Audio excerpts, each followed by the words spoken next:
Hello, my name is Marcus. I'm the compiler of a collection of therapy quotes entitled Psychoanalytic Self-Awareness Quotes. This is TQ 143 to 146. Therapy quote number 143. Transference is an attempt at reparative mastery of the traumatic failure of the infantile dependence displaced to substitute objects. So that's the theory of repetition compulsion, to seek reparative mastery of a trauma. In this case, the child's dependency needs weren't met, and that's a trauma to the child. The child remembers this, it goes into their implicit memory system, and a record is formed, so to speak. And so as an adult, he may talk to his friend or the therapist, and he may find himself projecting the parent onto the therapist to try to redo things, to try to get it right, so to speak, or to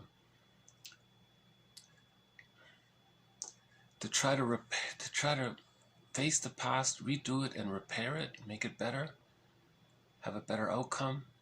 That's the theory of repetition compulsion. So when there's a trauma, the memories are hurtful, and it's alive in there, so to speak. And so with another person, maybe you try to recreate it, relive it in a way, but change the narrative, like change the outcome, so you have more positive memories to override the negative memories, right? Something like that. Anyways, transference just means that term, as we said before, is usually reserved for the one-on-one with the therapist, where the client is projecting his past onto the therapist for any number of reasons that we've covered already. 144. In the traditional transference narration, one tells how the analysand or client is repetitively reliving or re-experiencing the past in the present relationship with the analyst. So here's the skill of the therapist. How does he communicate that what he's doing in the present is a replay of his past and childhood? And to deliver that so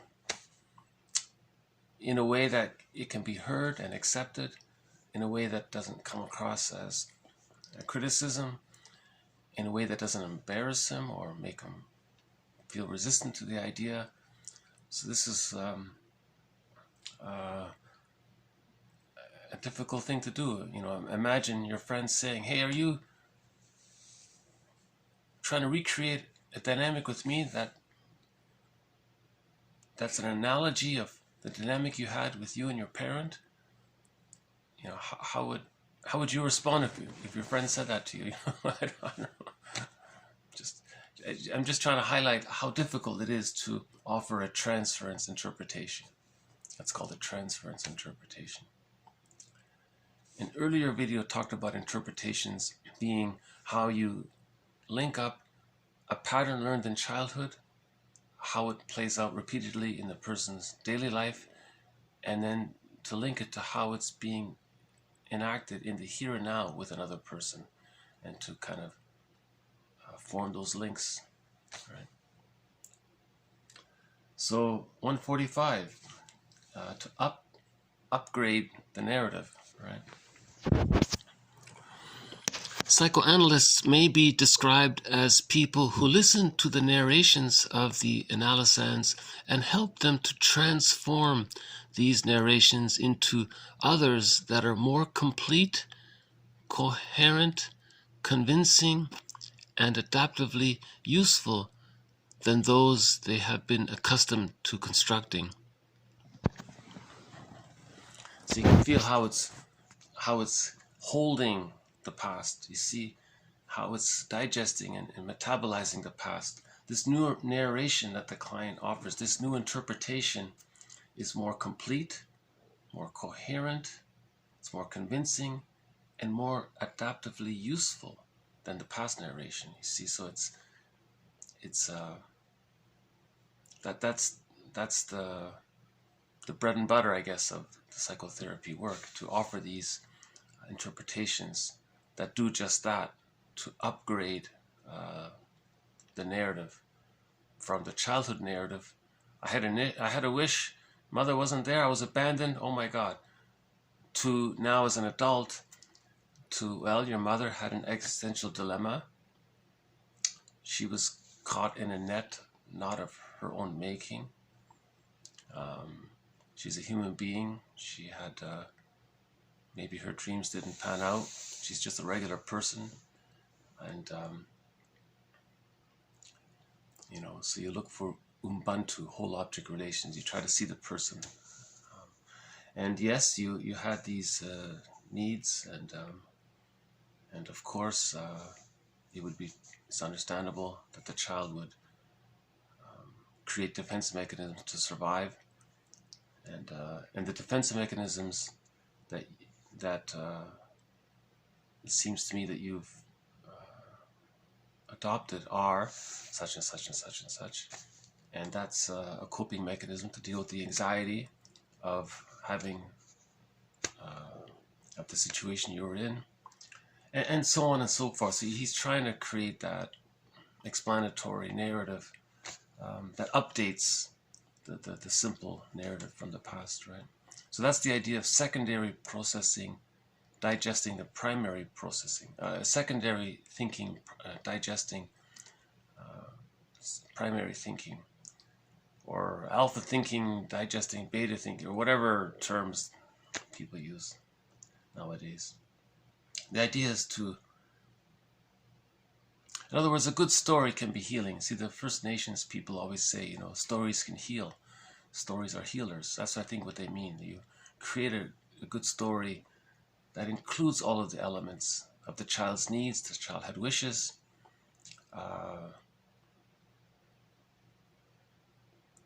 Life forces object seeking. Baby comes out. He comes out of the womb too early. That's our existential dilemma, part of it. He wanted to bond. The mother was dealing with her intergenerational trauma. She did the best she could. She gave as much as she could, but she couldn't because of her net and what happened to her. And, you know, and you're just trying to offer a more rounded explanation without blaming. You see, you got to be careful. That's why it's hard to do this, right? Very few people could really do this, offer such an interpretation.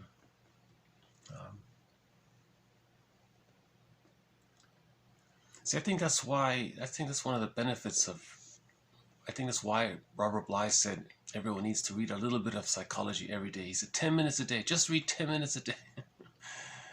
Because then you'll understand your parents. If you read psychology every day for 10 minutes, you'll recognize your parents in what you're reading.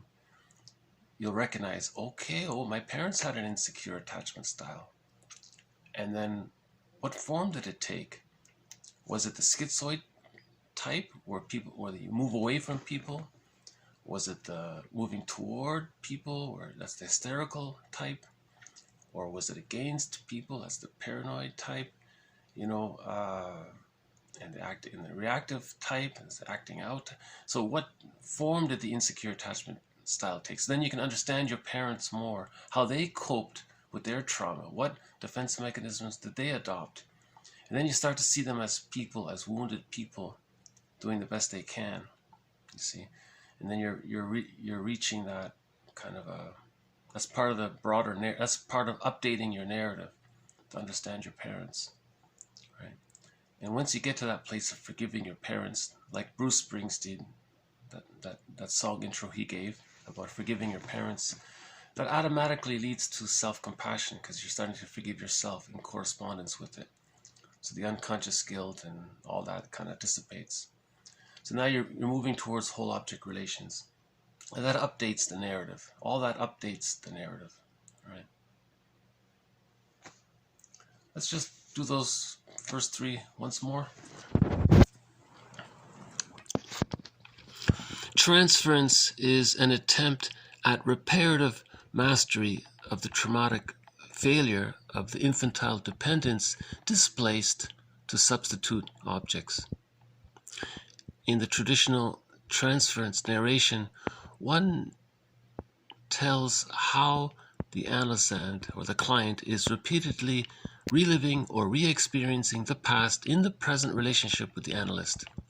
Psychoanalysts may be described as people who listen to the narrations of their clients and help them to transform these narrations into other narrations which are more complete, coherent, convincing, and adaptively useful than those they have been accustomed to constructing.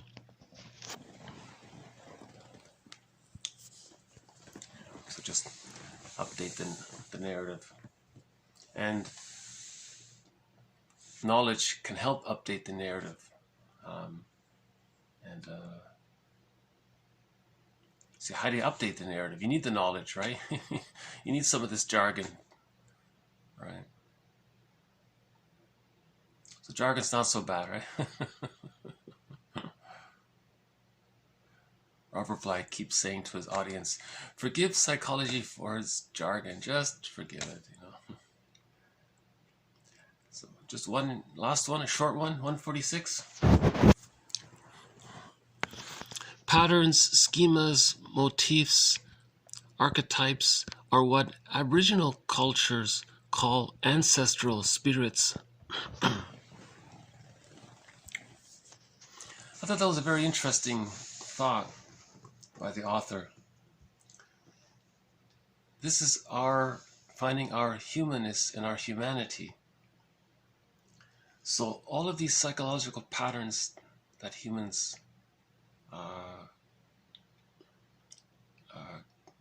that are there, whether we call them schemas or in metaphorical terms we call them motifs, fairy tale motifs, mythological motifs. Some people call them archetypes. There's no need for that term, but I think motifs were good enough and psychological patterns were good enough, right? Why confuse the issue? Anyway, so these if you're aware of a pattern, a psychological pattern, he says that in some cultures, in some traditional cultures, they refer to that as an ancestral spirit. It's not a ghost. So you're not haunted by the pattern. That's knowledge. So it's an ancestor. It's supporting you. So knowledge of a defense mechanism, that's an ancestor. Because it took tens of thousands, 100,000 years to formulate and become aware of it.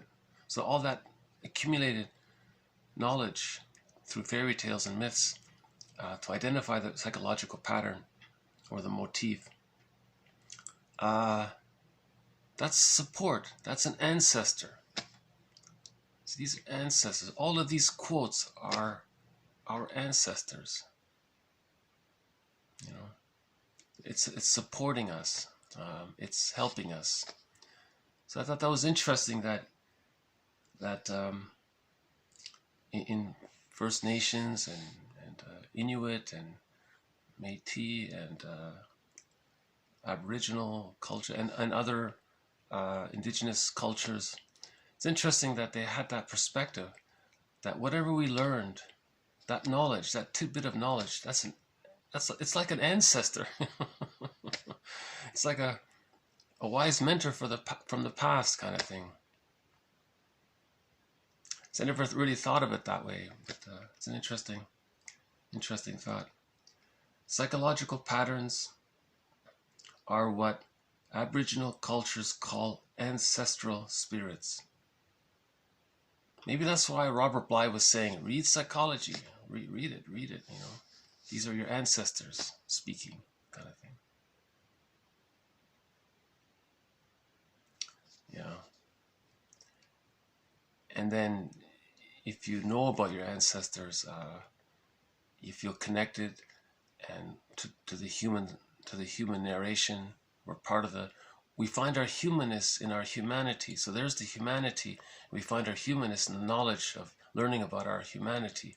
We find our humanness in that knowledge. We find ourselves in this knowledge, right? Kind of thing. That's called Ubuntu.